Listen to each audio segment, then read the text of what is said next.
이사야 32장입니다. 이사야 32장 1절부터 2절입니다. 보라, 장차 한 왕이 공의로 통치할 것이요 방백들이 정의로 다스릴 것이며 또 그 사람은 광풍을 피하는 곳, 폭우를 가리는 곳 같을 것이며 마른 땅에 냇물 같을 것이며 곤비한 땅에 큰 바위 그늘 같으리니. 아멘. 회복은 언제 이루어질까? 이스라엘 백성들은 굉장히 사모했습니다. 언제 우리에게 회복을 주시겠습니까? 늘 불완전합니다. 뭔가 되어지는 듯하지만 다시 넘어지고 쓰러지고, 또한 이방 민족들에게 고난을 당하는 그들의 모습이요, 어쩌면 우리의 인생과도 같죠. 뭔가 하나의 문제가 해결되면 이제 끝났겠다라고 하지만 또다시 문제가 생기고, 그 문제가 해결되면 이제 좀 숨 좀 쉬어야겠다라고 하지만 그 쉼이 아니라 또다시 또 문제가 일어나죠. 뭔가 이룬 것 같지만 또다시 이루어야 할 것들이 있는 것. 마치 우리가 또 한 끼를 해결하면 또다시 배고픔이 오고, 그 배고픔을 통해 또다시 먹어야 하고, 늘 우리의 인생이 이렇게 반복되는 모습이 있죠. 이스라엘 민족에게도 끊임없는 고난이 찾아옵니다. 그 고난 가운데서 우리의 완전한 회복은 언제 이루어집니까? 이들의 삶의 고민이었습니다. 그럴 때에 하나님께서 이사야를 통해서 많은 소망의 메시지를 줍니다. 이사야를 읽을 때에 심판의 메시지가 많이 들립니까? 아니면 회복과 치유와 또한 하나님의 거룩한 부흥의 때를 바라보고 계십니까? 그건 내 관점이에요. 아무리 많은 인생 속에서 고난이 온다 할지라도 소망 되신 예수 그리스도를 바라보면 우리의 인생은 소망이 있습니다. 그러나 예수 그리스도를 놓쳐버리면요, 그때는 모든 게 다 절망같이 보이는 거예요. 절망 속에서도 소망의 거룩한 꽃을 피울 수 있는 삶이 되시기를 바랍니다. 그래서 이사야는 큰 게 아니라는 거예요. 회복이라는 것은 어쩌면 너무 단순합니다. 예수님께서도 제 아들이 말합니다. 예수면 되는데 왜 우리는 안 됩니까? 귀신을 내어 쫓고 수많은 기적과 이적을 나타내신 예수 그리스도의 모습을 보면서 물어보는 거죠. 아니, 예수님 나와 비슷한 것 같은데. 물론 자신들이 예수님을 랍비여, 선생님이여 라고 하면서 따라갑니다. 그런데 예수님은 되거든요. 그런데 우리는 안 되는 거예요. 그 안 되는 모습 속에서 왜 안 되지? 우리는 똑같은 것 같은데, 예수님이나 자기들이나 볼 때 비등비등한 것 같은데 왜 예수님은 될까? 그럴 때 예수님이 우리에게 거룩한 소망의 메시지를 주십니다. 한번 더 합니다. 겨자씨만한 믿음이 있을지라도. 우리에게 겨자씨만한 믿음, 겨자씨는 보이지도 않아요. 그러나 생명 있는 믿음, 그 믿음, 작은 믿음이 있다 하면 너희들도 될 수 있다는 거예요. 이것이 놀라운 은혜이죠. 그래서 우리는 믿음이 작은 믿음이라도 살아있으면요, 그 믿음을 통하여 거룩한 역사는 나타날 줄로 믿습니다. 이스라엘은 큰 걸 꿈꿨습니다. 뭔가 위대한 걸 꿈꿨습니다. 그러나 이사야가 전하는 메시아는요, 그렇게 위대하거나 크지 않아요. 어쩌면 내 주변에서도 볼 수 있는 그런 하나의 한 분의 모습일 수 있습니다. 그러나 그 분이 오시면 어떻게 됩니까? 한 왕이 공의로 통치할 것이요 방백들이 정의로 다스릴 것이다 라고 말합니다. 그 사람은 광풍을 피하는 곳, 폭우를 가리는 곳 같을 것이며 마른 땅에 냇물 같을 것이며 곤비한 땅에 큰 바위 그늘 같으리니 라고 말합니다. 하나님의 은혜가 있으면요, 그 은혜 속에서 우리는 광풍을 피할 수 있습니다. 폭우를 가릴 수 있습니다. 마른 땅에 냇물 같이 될 수 있습니다. 곤비한 땅에 바위 그늘이 되어서 늘 우리의 안전한 처소가 될 줄로 믿습니다. 그래서 한 분 대신 예수 그리스도를 바라보는 게 중요하죠. 그 예수 그리스도를 바라보면요, 어떤 은혜가 주어집니까? 5절입니다. 어리석은 자를 다시 존귀하다 부르지 아니하겠고 우둔한 자를 다시 존귀한 자라 말하지 아니하리니. 아멘. 어리석은 자를 다시 존귀하다 부르지 않겠다는 거예요. 어리석은 자들이 존귀한 자가 되고 있는 시대가 있어요. 미련한 자들이 존귀한 자리에 올라가요. 그러니까 시대가 완전히 엉망이 되어버리는 거죠. 지도자를 세울 때 이건 아닌데 어떻게 저런 사람이 세워질까? 이해가 안 되는 경우도 있어요. 어떻게? 사람들의 눈이 가리워지고 진리를 잃어버리니까요, 그게 어때서 이런 시대가 돼요? 이거 문제가 있잖아요. 이건 아니잖아요. 나는 저 사람이 좋은데 뭘 어쩌라고요? 나 저 사람 좋아요. 이런 모습이 있죠. 이단에 빠진 사람들에게 이단의 폐악과 이단의 잘못된 모습과 이단의 종국을 이야기해 줍니다. 그래도 괜찮대요. 왜요? 진리가 가리워지기 때문에 그래요. 한 왕 메시아가 우리 와서 통치하시면요, 어리석은 자를 다시 존귀하다 부르지 않습니다. 우둔한 자를 다시 존귀한 자라 말하지도 않습니다. 진리에 서 있으면요, 거짓 것을 버리게 됩니다. 그리고 거룩한 진리 가운데 서서 때로는 그 앞에 환난과 고난이 온다 할지라도 그 진리 가운데 온전히 서서 그 믿음으로 나아갑니다. 우리에게도 이러한 은혜가 있기를 주의 이름으로 축원합니다. 하나님, 나에게 진리의 은혜가 있어서 참과 거짓을 분별할 수 있는 믿음의 은혜가 있게 하여 주시옵소서. 세상에 거짓된 것을 바라보지 말게 하시고 참된 진리만을 바라보며 나아가는 자 되게 하여 주시옵소서. 그래야 우리의 신앙이 올바로 설 수 있다는 거예요.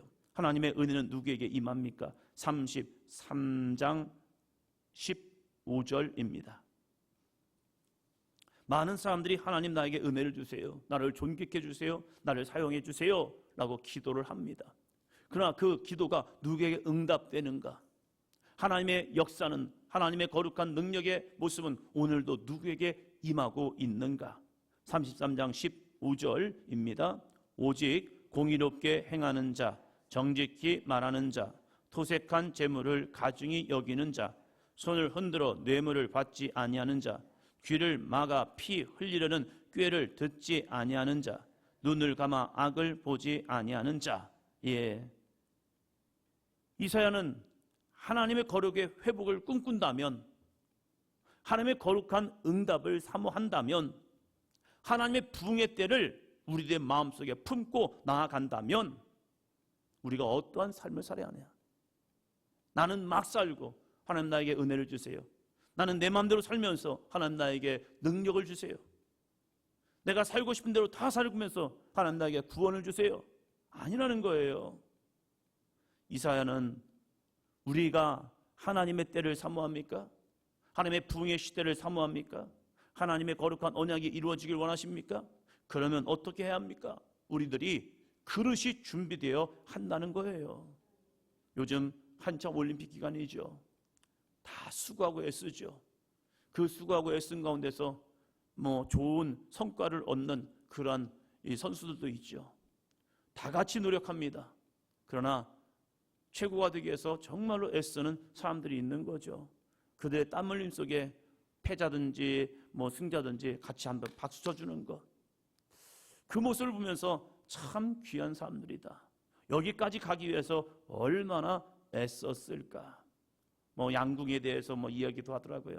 근데 이 양궁을 보니까 이 현대가 지원하면서 AI 기술을 도입해가지고 기계와 완전히 경쟁을 하더라고요.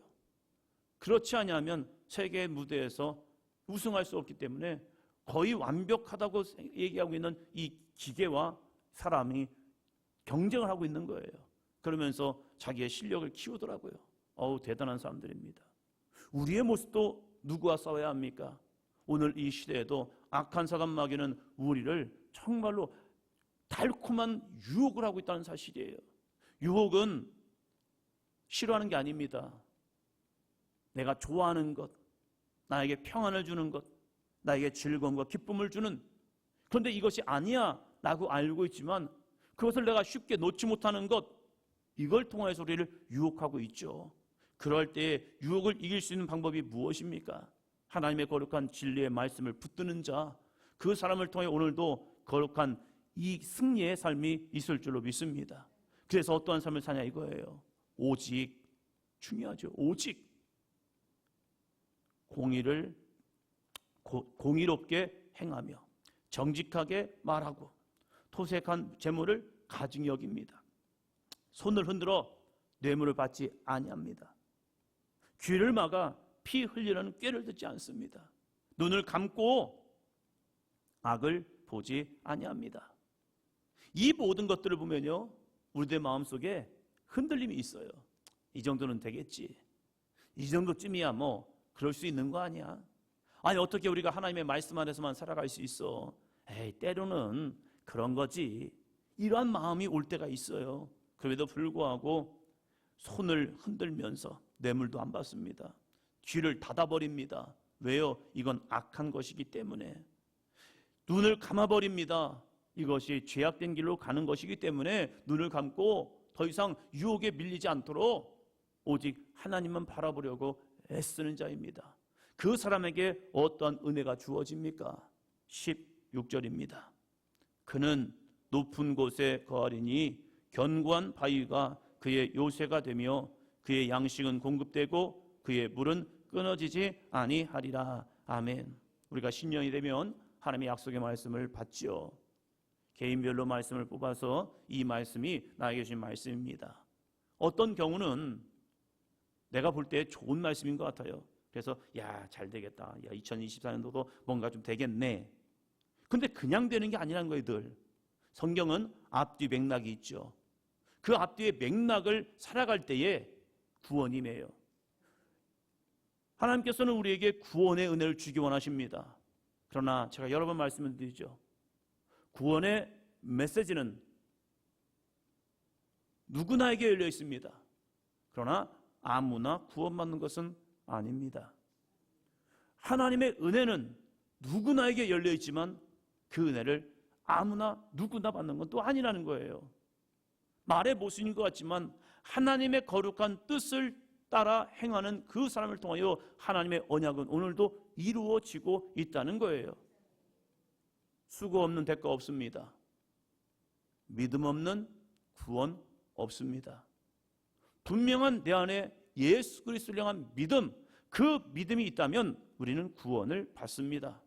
그러나 내 안에 정말로 예수님이 나의 주인이십니다. 정말로 예수님이 나의 주인이십니다.